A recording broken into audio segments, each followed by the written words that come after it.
Hello, welcome back to our course.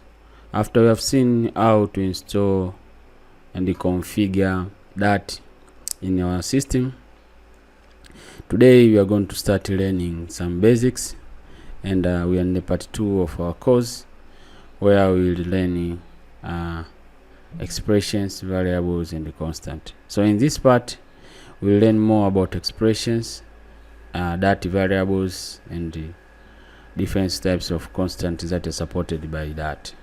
So this will learn a foundation, so as most of the concepts you are going to learn here will be applicable in the future videos and future part of this course. So to understand this concept is a vital knowledge that you should impact, so as you can understand the rest of the course. So in this part, we learn more about expressions, Dart variables, and the constants, and let's get started and see how we can learn these stuff together.